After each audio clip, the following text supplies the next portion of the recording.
Streets social media mandinoswera ndichiona kuti nyaya dziri kufamba sei. Aiwa, ndinayo nyaya ndauya nayo ndoda kuti ndinge ndinokuzivisa kuti zviri kuitika zvikuru kuitira kuti nemiwo musanyanyosara panyaya dzachona. So chiteerera kana unga usati wasubscribe paSaint TV mukana uchiripo kuti udi usubscribe turn on your notification bell zvichiitirwei kuitira pega patinouploada mavideos pega patinowinza nyaya dzichipisa you will be notified. Ndichitoti zviri kwese kwamuri wazukuru vati vasekuru Saint.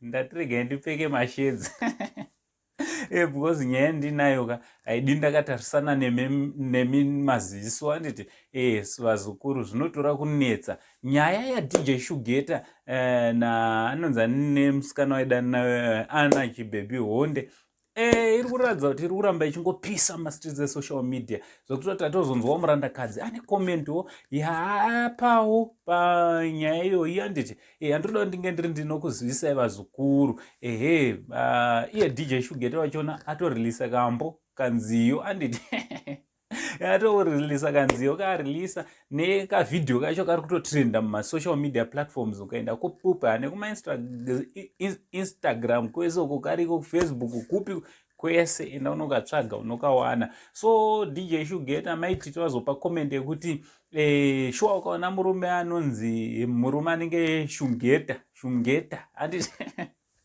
hanzi ukamunzwa achikuchema aiwa hanzi anenge ari murudo zveshuwa zvokuti kana ari Anna kadai ari umwe atombofunga futi kairi because unogona usazomuwana murume anenge ani Shugeta.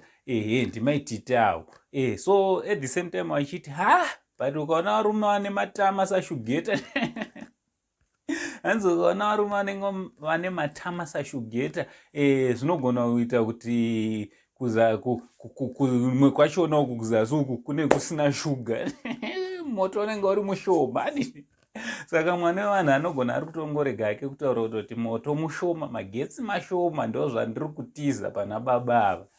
Meno inyaya dziri kungotaurika pamwe meno pamwe maititi vatotaura chokwadi kana kuti inyaya dzemastreets esocial media anditi. Asi ndakambona sekutamba but pandazoona kanziyo ndopandatoona kuti iri harisisiri skitira nyaya yacho iritori serious. Zverudo zvichimboitirwei naye vazukuru peta kungoita seni sekuru kungogara tisina zvedandi tichingofara seizvozvizvi hapana chakaipa vazukuru. So inzwai comment section yakavhurwa kuti chingava chiri shuwa here kuti varume vane madumbu nematama moto mushoma pane rimwe game riya. Ameno imi ndimuchatitaurira kuti pamwe maiti tivataura chokwadi kana kuti kutodhisa mukomana. From Uncle saying the only Zimbabwean uncle ngonzi vanoti firinyi hamusi uncle mpe mcheka chiti much love.